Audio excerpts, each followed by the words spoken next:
안녕하세요. 오늘도 사연살롱을 찾아주셔서 감사합니다. 저는 50대 후반의 여성이에요. 얼마 전 제 딸이 결혼을 했는데요. 정말 제 인생에서 가장 감격스러웠던 날이었어요. 딸 옆에 있는 사위를 보며 그저 우리 지은이 힘들지 않게 편하게 해달라고 속으로 빌고 또 빌었네요. 오늘이 있기까지는 많은 사연이 있었답니다. 저는 사실 딸이 다 커서야 만날 수 있었어요. 딸이 어릴 적에 할 수 없이 떨어져 살아야만 했죠. 저는 시골에 없는 집에서 태어나서 간신히 고등학교를 졸업했어요. 아버지가 고등학교 안 보내려는 걸 엄마가 요즘 세상에 중학교만 나와서 뭘 해먹고 사냐고 몇 날 며칠을 설득하셨거든요. 그 덕에 저는 고등학교를 나와서 서울의 한 외국어 학원 접수창고에 취직할 수 있었어요. 제가 성격이 명랑한 편이어서 복도나 교무실 청소할 때 모르는 선생님들한테도 꼬박꼬박 인사 잘했더니 그걸 눈여겨보신 고3 담임 선생님이 친구를 통해 소개해 주셨어요. 지숙이 너라면 뭐든 잘할 수 있을 거다. 처음 사회생활 하는 거니까 힘들어도 참고 잘해봐. 네가 어떻게 하느냐에 따라서 다음에 더 좋은 일도 할 수 있어. 감사합니다, 선생님. 선생님 걱정 안 끼치게 잘할게요. 라며 감사 인사를 드렸어요. 처음에는 모든 게 낯설고 서툴러서 하루가 어떻게 지나가는지도 몰랐어요. 하루에 두세 번은 실수하고 선배한테 혼나고 과장님한테 불려가기도 했고요. 한 달 등록하는 수강생하고 3개월이나 6개월 등록하는 수강생 할인율을 헷갈려서 뒤죽박죽이 된 날도 있었어요. 그때는 진짜 이제 잘리겠구나 싶어서 눈앞이 캄캄했죠. 취직했다고 무뚝뚝한 아버지한테 보란듯이 잘난 척하고 올라왔는데 벌써 백주가 됐다고 하면 뭐라고 하실까 별별 생각이 다 들었어요.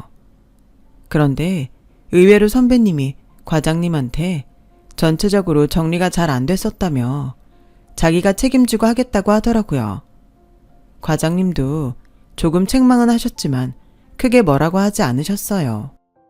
평소에는 깐깐하고 영수증 관리 하나만 잘 못해도 난리 나던 선배가 먼저 나서서 수습하니 어리둥절했어요. 물론 제 실수라고 안 하고 접수대가 너무 바빴다며 감사준 건 정말 고마웠죠.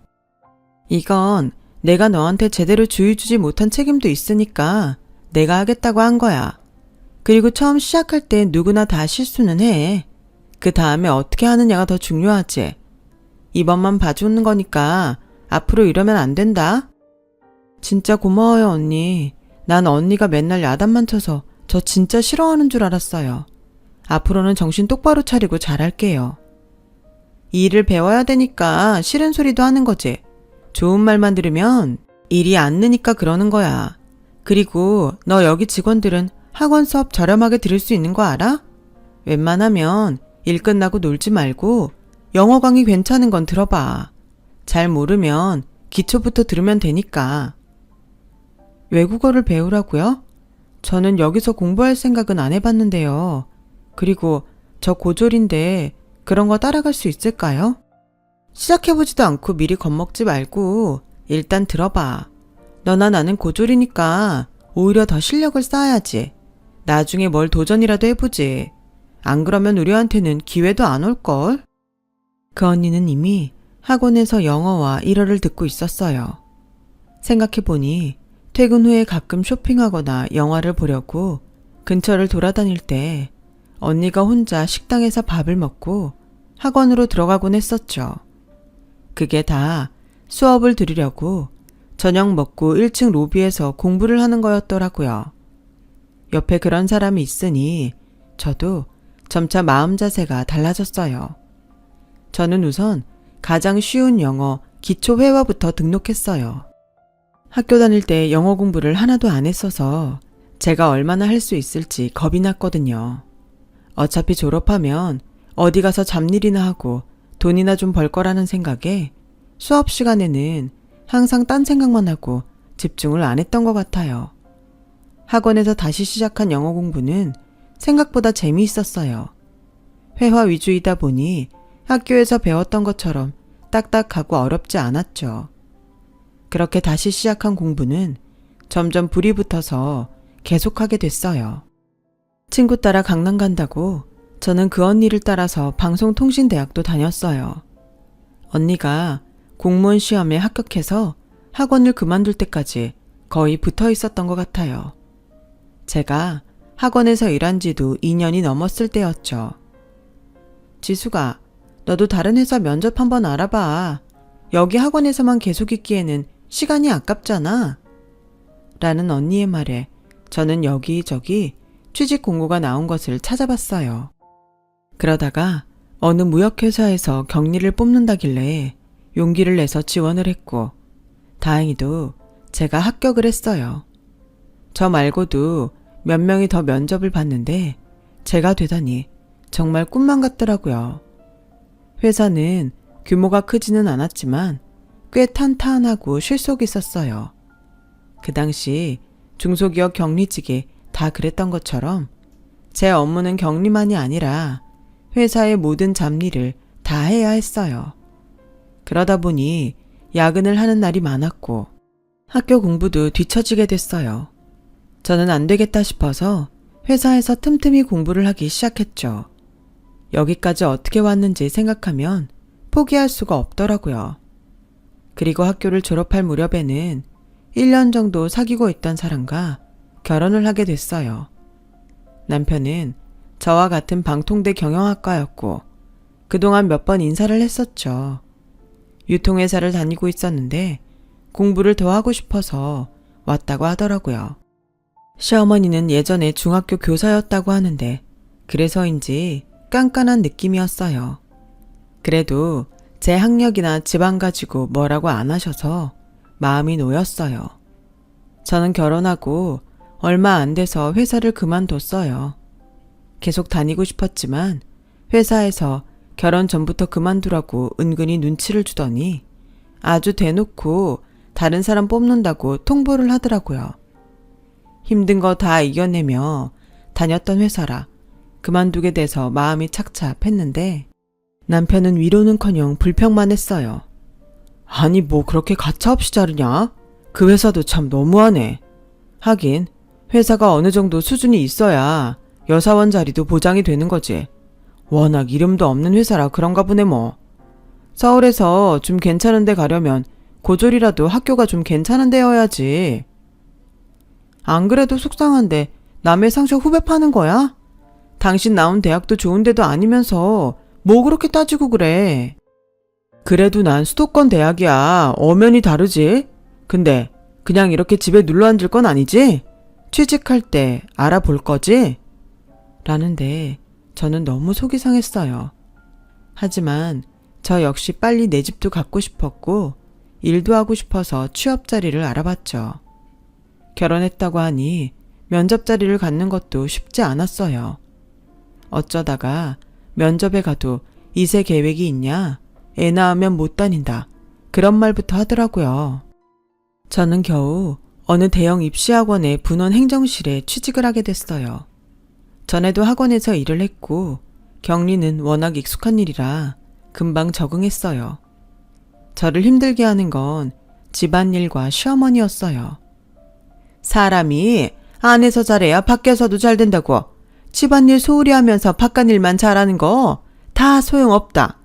네가 주부로서 할 일은 다 해놓고 다녀라. 행여나 민식이 뭐 시킬 생각하지 말고 주말마다 우리 집 오는 것도 빼먹지 말고 이번 주에는 대청소할 거니까 일찍 와라. 라며 쉴 틈을 주질 않았어요. 저는 하루 종일 일을 하고 녹초가 돼서 집에 와 청소를 하고 빨래를 하고 밥을 해야 했어요. 남편은 손가락 하나 까딱 안 하고 자기 마음에 안 들면 투덜대기만 했죠. 밥은 좀 제때제때 먹자. 하루 종일 일하고 와서 피곤하고 배고픈데 저녁까지 늦게 먹어야 되겠냐? 그리고 반찬 좀 바꿔. 어떻게 맨날 된장찌개야. 그럼 밖에서 좀 먹고 와. 아니면 청소라도 좀 돕던가. 청소하고 빨래하고 밥하는 게 어디 쉬운 일인 줄 알아? 이 사람 말하는 것 좀 봐. 누구 보고 청소를 하래. 이건 당연히 당신이 해야 되는 일이잖아. 그것도 못하겠다고 징징대고 싶냐? 그리고 뭐? 밖에서 먹고 와? 돈이 어디서 솟아나냐? 말도 안 되는 소리 하고 있어. 시어머니고 남편이고 그렇게 꽉 막혔는지 미처 몰랐어요. 평일이고 주말이고 회사 일에 집안일, 시댁일까지 잠시도 쉴 틈이 없었죠. 다 없던 일로 하고 전부 때려치고 싶을 때가 한두 번이 아니었어요. 그러다가 저는 아이를 가지게 됐고 이제 이혼도 못하겠다는 생각이 들더군요. 그전까지는 정말 여차하면 짐 싸서 나가려고 했었거든요. 아이를 갖고서도 남편과 시어머니 태도에는 변화가 없었어요. 시어머니는 오히려 더 다그쳤어요. 애 가지고 늘어지면 게을러지기만 하고 좋을 거 하나 없다. 집안일 건성으로 할 생각 말고 민식이 먹는 것도 더 잘 챙겨라. 여자들 애 생기면 남자들한테 소홀해지는데 그거 못 쓰는 거야. 이번 주에는 김장 담글 거니까 장 좀 봐와라. 시어머니는 단 한 번도 따뜻한 말을 해준 적이 없고 늘 명령조였어요. 아이를 갖고도 그러니 너무 서글펐고 제가 마당에서 배추와 파 다듬는 동안 거실에 누워서 TV만 보는 남편도 꼴 보기 싫었어요. 한 번은 주말에 시댁에서 일을 하고 다음날 학원에서 너무 힘이 들어 기절을 한 적이 있었어요. 그때도 두 사람은 저를 걱정하는 말 한마디를 안 하더군요. 당신은 왜 그렇게 사람이 관리가 안 돼? 자기 컨디션은 자기가 알아서 딱딱 챙겨야지. 이게 뭐야? 여러 사람 불편하게. 그게 아픈 사람한테 할 소리야? 당신이 애 가진 거 아니니까 몰라서 그래. 또 그런다. 요즘 걸핏하면 그 말하는데 다른 여자들 다 당신만큼 하면서 애 잘 낳고 살더라. 나랑 결혼 왜 했어? 진짜 궁금하다. 뭐 때문에 결혼했어? 아니 이건 또 무슨 소리야? 혼자 살면 불편하니까 했지. 빨래, 청소, 밥 이런 거 계속 엄마한테 해달라고 할 수 없잖아. 그 사람은 도우미가 필요했던 거였어요. 그리고 제가 그걸 잘할 거라고 생각했던 거죠. 매일 서론만 커지는 가운데 저는 딸아이를 낳았어요. 친정엄마는 잘했다고 축하한다고 저와 아이를 보러 오셨다가 하루도 있지 않고 바로 내려가셨어요. 사부인하고 이서방 불편할 텐데 내가 있으면 뭐하니? 어차피 너 태어나고 집에 올 거 아니야. 그때 많이 보면 되지. 라며 제 손을 꼭 잡았다가 놓고 가시는데 너무 눈물이 났어요. 엄마도 아버지가 돌아가신 지 얼마 안 돼서 힘들 때라 저까지 보태고 싶지 않아서 아무 말도 하지 않았어요. 친정에서 몸조리를 할 때에는 그런 천국이 따로 없었어요. 사회생활을 시작하고 그때까지 처음으로 제대로 쉬어봤거든요. 엄마 옆에서 편하게 밥 얻어먹고 아이도 같이 돌봤죠. 학원에서 한 달 휴가를 줬기 때문에 가능한 일이었어요. 그렇게 잘 쉬고 집에 돌아오니 전보다 더 전쟁 같은 날들이 시작됐어요. 남편은 전처럼 집안일도 전혀 하지 않았고 애도 돌보지 않았어요. 시어머니는 아예 대놓고 이러더군요. 너 나한테 애 맡길 생각하지 마라. 난 그런 시어머니 아니다. 도우미를 쓰든 니네 엄마를 부르든 그건 네 마음대로 하는데 민식이 돈에서 나가게 하지 말고. 저는 아이를 낳고 전보다 더 이혼 생각이 간절해졌어요. 하지만 아이를 생각하면 그건 안 될 것 같아서 참고 또 참았죠. 그렇게 한 해에 두 해 넘기다 보니 아이가 4살이 됐고 어린이집에서 놀다가 저하고 같이 퇴근하는 생활에 익숙해졌어요. 그러던 어느 날 친정엄마가 병원에 입원했다는 연락이 왔어요. 옆집 아주머니였는데 그동안 안 좋았던 허리 디스크가 터져서 바로 수술을 하신다는 거였어요. 식구 아무도 없는데 혼자 수술실에 들어갈 엄마를 생각하니 눈물이 나더군요. 저는 학원에 말해서 하루 휴가를 내고 시어머니한테도 간곡하게 부탁했어요. 딱 한 번만 어머니가 아이 데리고 있어주세요. 어린이집에서 저녁 7시까지 봐주니까 그때 데려오시면 돼요.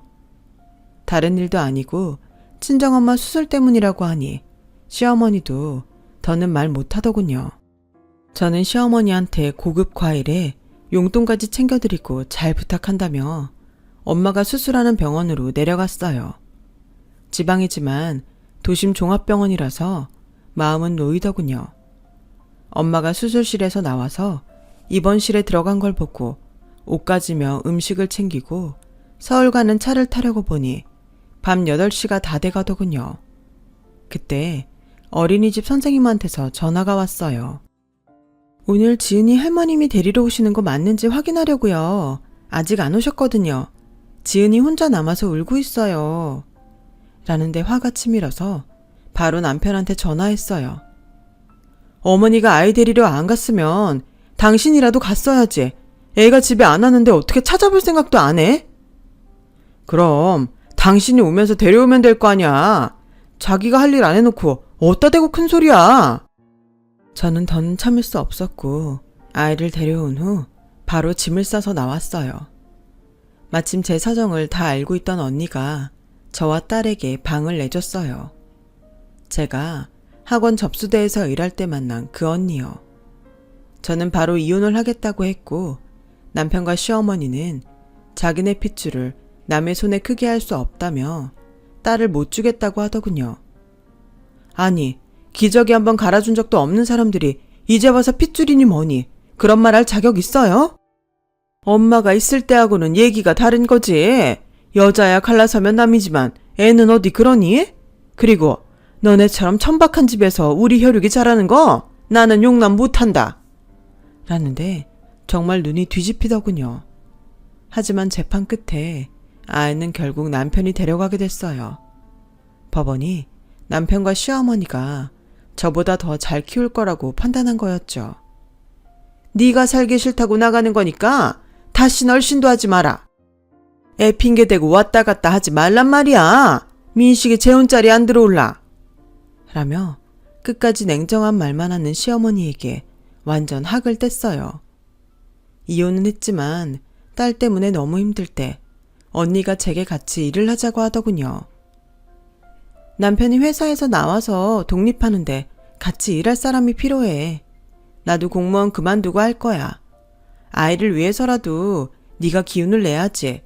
그래야 나중에도 아이를 되찾아올 수 있잖아. 라는 말에 저는 겨우 자리에서 일어났어요. 언니 남편은 대기업에 다니다가 무역회사를 차려 나온 거였어요. 회사 다닐 때 인맥이 있다 보니 제가 전에 다니던 데보다 거래처들이 훨씬 낫더라고요.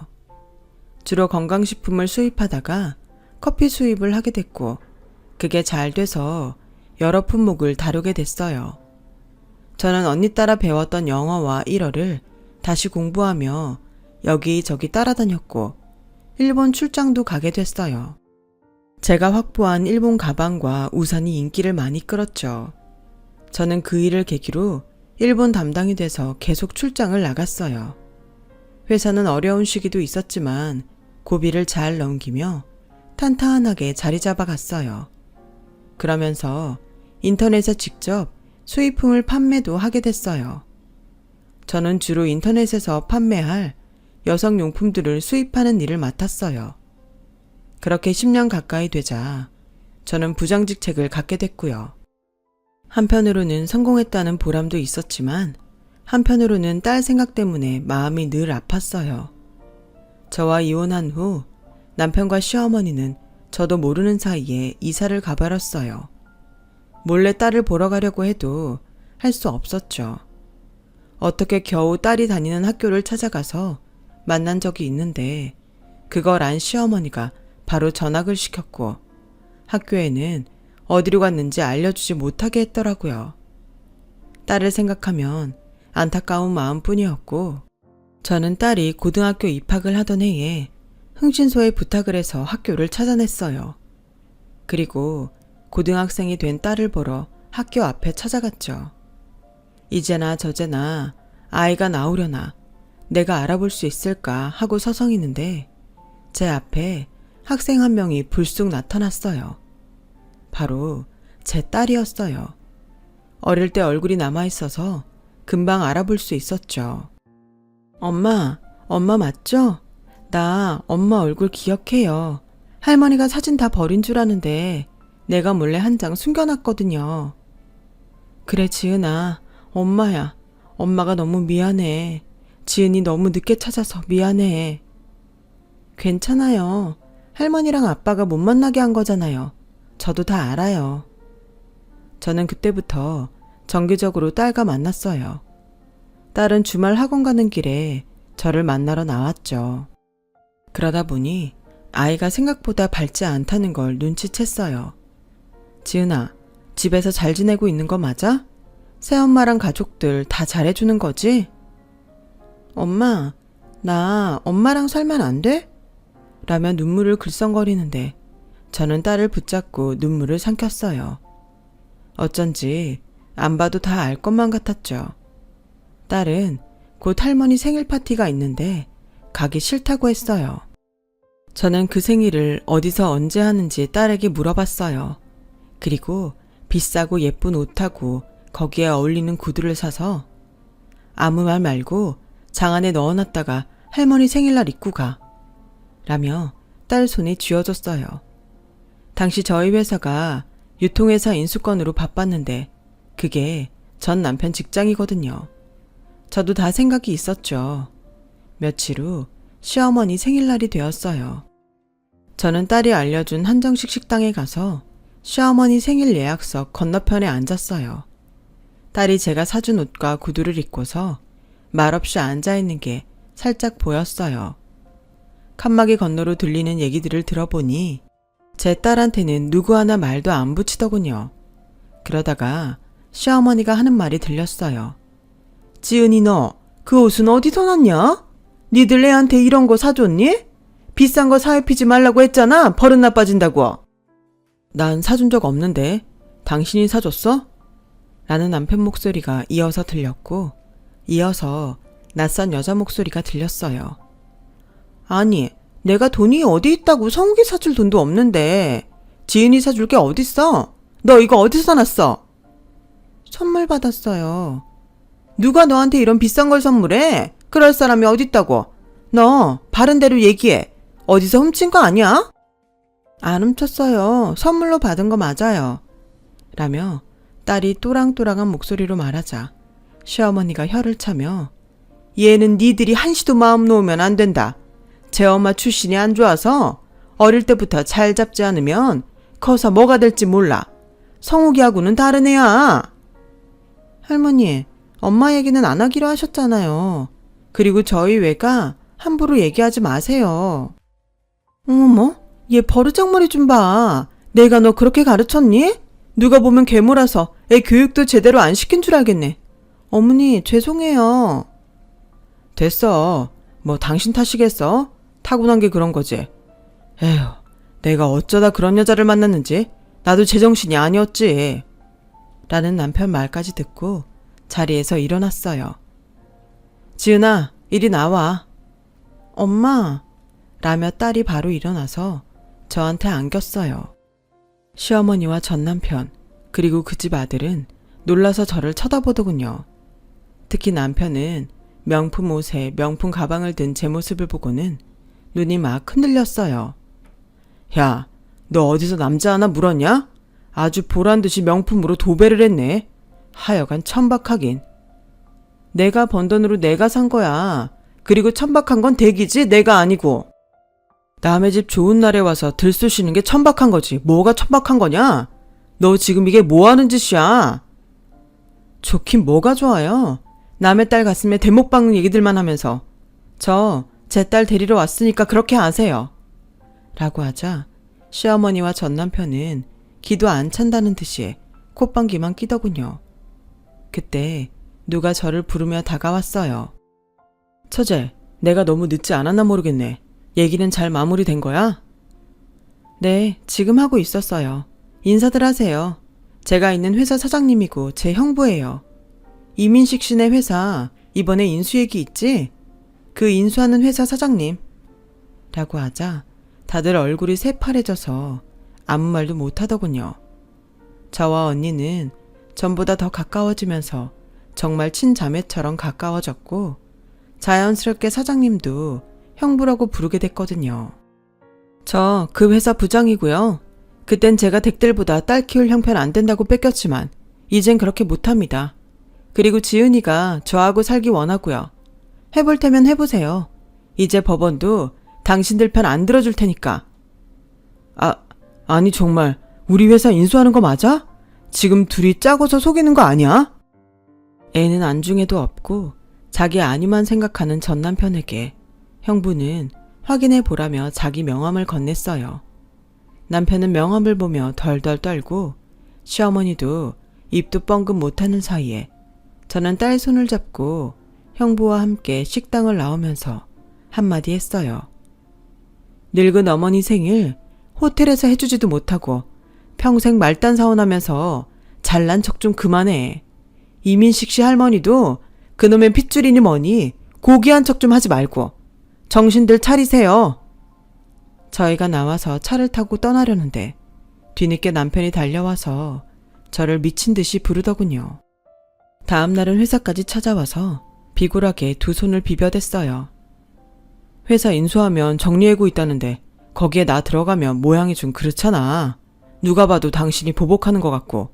그러니까 알아서 잘해줄 거지? 그건 제 소관 아니고요. 능력에 따라서 담당 부서가 알아서 할 거니까 저한테 이러지 마세요. 여보, 제발 이러지 말고 확인 한 번만 시켜줘. 담당자 누군지 만나게 해줘. 누구 보고 여보래? 댁의 마누라는 댁 집에 있잖아. 당장 나가지 못해? 경비 부를까? 여기요, 누가 이 사람 좀 내보내요. 라고 소리 지르자 남편은 그제야 마지못해 자리를 떴어요. 그 후에도 남편과 시어머니가 몇 차례 연락을 했지만 저는 한 번도 받지 않았고 남편이 다니던 회사는 저희 회사에 인수됐어요. 남편은 근태불량으로 정리 1순위에 올라 있었다고 해요. 남편은 회사에서 잘리고 집을 정리해 지방 어디로 갔다고 하더라고요. 그 뒤로는 소식을 듣지 못했어요. 그때부터 저는 딸과 같이 살게 됐고 이렇게 결혼까지 무사히 치러졌네요. 결혼식장에 딸 손은 형부가 잡아줬고요. 앞으로도 우리 식구들 더 행복해질 일만 남았어요. 그러기 위해서 계속 노력할 거고요. 제 사연은 여기까지예요. 긴 얘기 들어주신 분들 모두 감사하고요. 다들 건강하시고 행복하세요. 오늘도 좋은 하루 보내시고요. 여러분, 사연 댓글에 응원과 현명한 조언 부탁드려요. 좋아요와 구독은 저에게 큰 힘이 됩니다. 오늘도 좋은 일 가득하세요.